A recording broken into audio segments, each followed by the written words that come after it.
France Culture, le Book Club. Marie Richeux.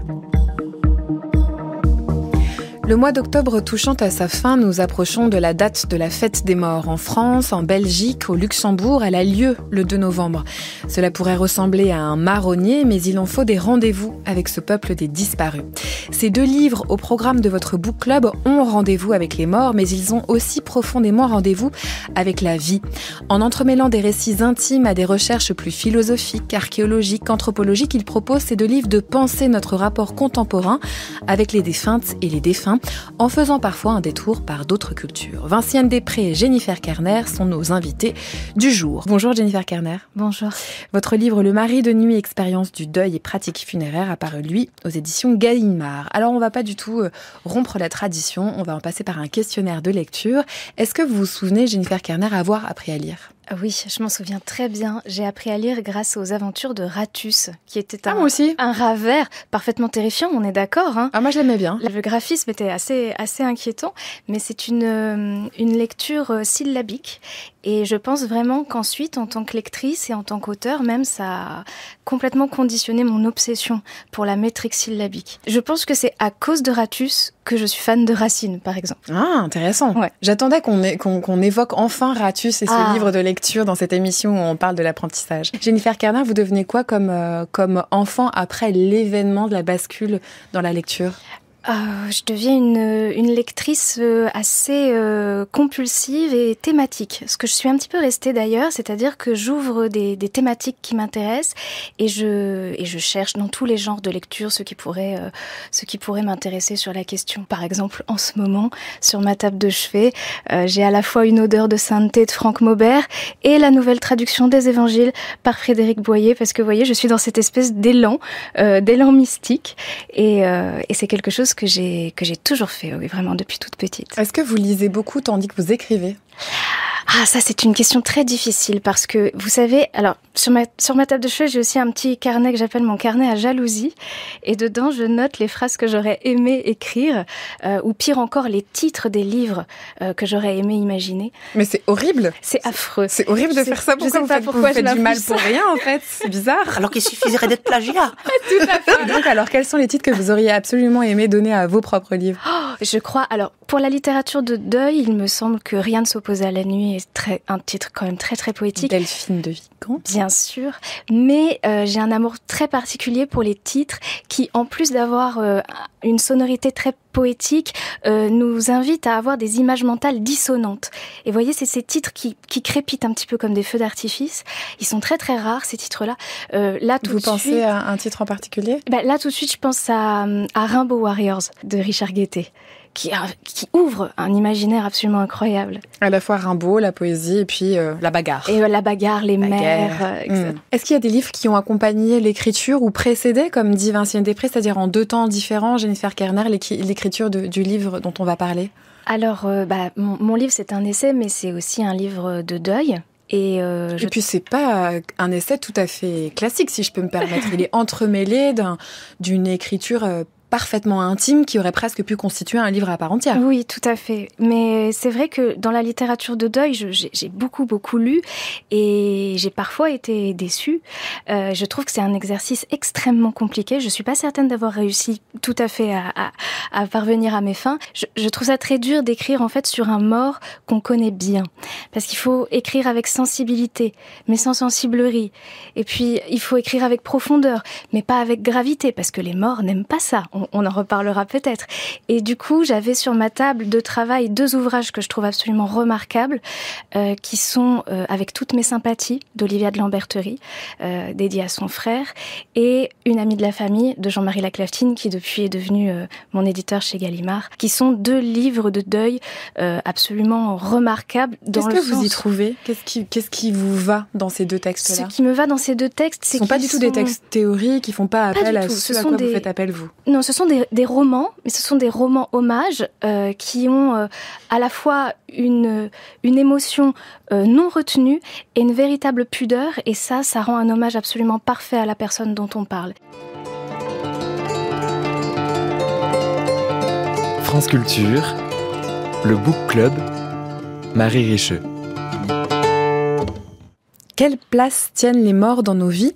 Quelles histoires raconte-t-on à leur propos ? Quelles histoires leur raconte-t-on ? Quels gestes continuons de faire pour eux ? Est-ce que certaines vies sont attachées par la voie d'une transmission plus ou moins consciente à perpétuer le souvenir des morts ? Au programme de votre book club aujourd'hui, 2 livres qui questionnent notre rapport à la mort en faisant parler ceux qui restent. C'est d'ailleurs le sous-titre de votre ouvrage, Vinciane Després, Au bonheur des morts, récit de ceux qui restent, paru aux Empêcheurs de tourner en rond, édition La Découverte. De penser en rond, je vais y arriver, aux éditions La Découverte. Pour ce livre, vous reprenez le film d'une histoire qu'on vous a racontée depuis l'enfance, un accident de train qui coûte la vie à un tout jeune homme, c'était il y a très très longtemps. Ce jeune homme fait partie de vos aïeuls, on va dire, et c'est une histoire sur laquelle vous enquêtez sur les raisons qui vous en ont fait être la dépositaire, et puis vous recueillez toutes sortes de récits d'endeuillés, vous parlant de leur rapport à la mort. Jennifer Kerner, vous partez vous aussi d'une histoire tout à fait intime, celle de la perte d'un grand amour de jeunesse, mort d'une overdose à 20 ans, que vous nommez J, dans la longue lettre que vous lui adressez, en même temps que vous menez, vous aussi, une forme d'enquête sur les différentes pratiques funéraires de par le monde et par les époques.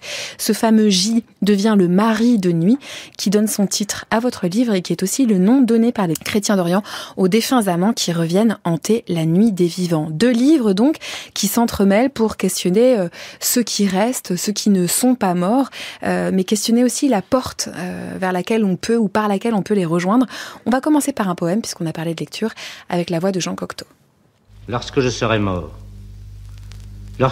mort, je vivrai d'acte en acte ma défunte vie à tâtons, dans cette obscurité de science inexacte que veulent fouiller nos bâtons. Je vous verrai chercher à surprendre par ruse le monde où je loge en secret, cherchant moi-même à fuir cette zone confuse, sans rien savoir de ce qu'elle est. Si, dans ce monde-là, je découvre une porte ouverte sur le monde humain, vous aurez peur de voir une personne morte, et je rebrousserai chemin. Sur ces questions de géographie entre les morts et les vivants, Jennifer Kerner, qu'est-ce que vous auriez à dire en surfant sur l'idée de la porte ? Parce que tout à l'heure, d'ailleurs, j'ai entendu ce lapsus ou ce mot pas tout à fait formé dans votre bouche, Vinciane Després, la porte et la perte, et se confondaient. Oui. Eh bien, en fait, ça dépend vraiment de la culture et de la chronologie. On a toujours cet établissement de la frontière, mais parfois elle est très très fine. Par exemple, au Proche-Orient néolithique, les morts sont sous les maisons. Donc, certes, il y a une petite couche de terre battue qui sépare les vivants des morts, mais cette séparation, elle est poreuse et parfois elle est relativement indéfinie. Comme le disait très bien Vinciane, on a des rendez-vous, des possibilités de faire revenir les défunts. À Rome, par exemple, on a 3 jours par an où on ouvre la porte des enfers et où on sait que les morts sont là parmi les vivants. Vous évoquez aussi dans votre livre, Jennifer Kerner, le rapport au corps, le fait que parfois on s'empresse tout de suite de maquiller, de bouger les traits. Comment est-ce que ce que vous avez étudié ou regardé permet d'avoir un regard sur cette pratique qu'on a ici aujourd'hui, par exemple dans la société occidentale, qui serait comme une forme de tout de suite passer à autre chose, quoi. De figer l'apparence pour avoir une bonne fois pour toutes le mort dans la rétine. C'est quelque chose de très nouveau et dans beaucoup de cultures que j'ai observées, qu'elles soient passées ou présentes, on a au contraire ce besoin de regarder le cadavre évoluer. Ça peut paraître complètement macabre à nos auditeurs très probablement, mais voir l'autre se décomposer, c'est aussi accepter petit à petit l'irréversibilité de son état, c'est se confronter physiquement au changement par la vue mais aussi par l'odeur, et c'est pouvoir domestiquer un petit peu cette pensée que celui qu'on a aimé est en transformation et ne sera plus jamais celui qu'on a connu. Et la thanatopraxie, c'est l'inverse de ça, c'est vouloir figer l'image de celui qu'on a connu dans une idéalisation en plus qui est généralement loin d'être celle, c'est un peu instagrammable, photoshopable, mais on était rarement aussi beau. Très souvent, les gens disent « il a jamais paru aussi en forme, il avait l'air rajeuni ». Et oui, mais qu'est-ce que ça donne comme impression à la personne qui apprend du même coup qu'elle vient de perdre la personne aimée et qui en même temps reçoit une image contradictoire. C'est très troublant en fait. On écoute cette fois-ci une question de Lucie. Elle vous a lu, Jennifer Kerner, et elle vous pose une question à propos des objets. Bonjour, docteur Jennifer Kerner. J'ai dévoré Le Mari de nuit, je l'ai beaucoup aimé. Il a beaucoup résonné en moi sur ce qu'on laisse. Et je voudrais revenir sur un point qui est évoqué dans le chapitre 2, sur le fait de laisser des objets avec les morts, parce qu'on trouve des objets avec les morts depuis le Paléolithique, mais encore aujourd'hui, on le fait beaucoup. Je l'ai fait personnellement. Et je voulais savoir s'il y avait eu des études de menées sur le côté universel de la chose et le fait qu'encore aujourd'hui, décorrélé de la religion et des pratiques, on le fasse encore. Et j'aurais une question bonus, c'est quel est le plus bel objet que vous ayez trouvé pour accompagner un mort au cours de vos multiples voyages ? Merci beaucoup à Lucie, qui fait partie de la communauté du Book Club. Alors, à cette question, Jennifer Kerner, sur les objets qu'on laisse. J'imagine, quand elle dit qu'on laisse, c'est probablement qu'on laisse quand on enterre ou quand on incinère un corps. Alors, il y a plein de statuts différents pour ces objets. D'abord, il y a les objets qui ont appartenu au mort lorsqu'il était vivant et qu'on lui laisse, qu'il garde. Vous voyez ce que je veux dire ? Donc, ce n'est pas une offrande. On n'aurait pas l'idée, ou peut-être, mais enfin, moi, je n'aurais pas l'idée d'arracher, par exemple, à son alliance, à ma grand-mère, pour la garder, quel que soit le prix de l'objet. Donc elle part avec son bien et c'est bien normal. Ensuite, il y a les objets que l'on offre. Et là-dessus, c'est vrai que depuis le Paléolithique, Lucie l'a très bien dit, on a une générosité des vivants à l'égard des morts qui est incroyable.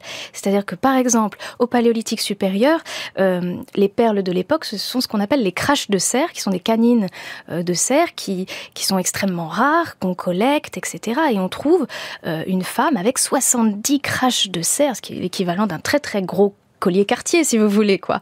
Et que les vivants vont laisser avec grande générosité pour montrer à quel point la personne est importante et à quel point la matérialité du bien n'est rien par rapport à l'hommage qu'on a envie de lui rendre. Et puis, il y a une troisième catégorie d'objets qui sont les objets dont le mort va avoir besoin dans l'au-delà. Donc ça peut être de l'argent. Chez les Tepehuas du Mexique, par exemple, on trouve 2 objets. On trouve du sel et un bâton. Alors ça peut paraître un peu étrange comme ça.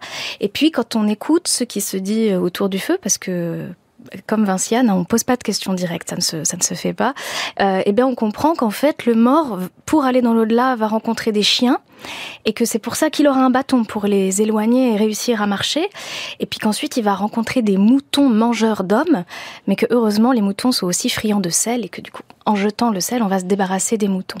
Donc, il y a ces 3 catégories qui sont entremêlées, et tout le challenge pour l'archéologue, quand on découvre un objet dans une sépulture, c'est de savoir à quelle catégorie appartient l'objet. Et pour répondre à la question bonus, le plus beau, le plus bel objet, je pense que c'est l'objet le plus chargé d'émotions dans une tombe romaine française. C'est une sépulture d'enfants. Les sépultures d'enfants sont toujours extrêmement chargées en objets, parce que comme ce sont des mauvais morts, ce sont des morts qui sont morts trop tôt, on ne veut pas qu'ils reviennent, alors on leur donne vraiment beaucoup de choses pour les clouer dans l'au-delà. Et donc c'est la tombe d'un gamin, je sais pas, il doit avoir 8-9 ans, et visiblement il avait un frère ou une sœur qui lui a laissé une dent de lait dans un petit coquillage juste à côté de la tête. Donc vous voyez, ça je trouve que c'est le plus bel objet. Très rapidement, trop rapidement, Jennifer Kerner, votre texte lui aussi laisse entendre que, au-delà de cet événement tragique de la survenue de la mort d'un compagnon il y a quelques années, vous avez comme hérité d'une relation particulière avec le peuple des morts. Oui, voilà. Mais je pense que cet héritage date de l'événement précédent, à 5 ans, que vous avez évoqué tout à l'heure avant cette très jolie chanson. Je pense que quand on est confronté très tôt ou de manière répétée ou très brutalement à la perte des gens qu'on aime, on se retrouve chargé d'une curiosité particulière. Et dans mon cas, ce qui a été le moteur de mon écriture, c'était de rendre public et accessible à tous. Car je crois que mon livre est relativement accessible de lecture. Les pistes que j'ai glanées pendant 15 ans de recherche, parce que ce livre, c'est 15 ans de deuil, 15 ans de voyage archéologique à travers le monde et de discours avec des endeuillés, et on m'a dit des choses très précieuses, et je sais que tous les endeuillés qui auront mon livre entre les mains pourront recevoir cet héritage, et c'est vraiment ça qui est important. Les morts veulent nous léguer des choses d'une manière ou d'une autre. Bon, eh bien, à vous de lire Au bonheur des morts, Vinciane Després, apparu aux Empêcheurs de penser en rond, la découverte. Le mari de nuit, expérience du deuil et pratiques funéraires, apparu aux éditions Gallimard. Un grand merci à toutes les deux.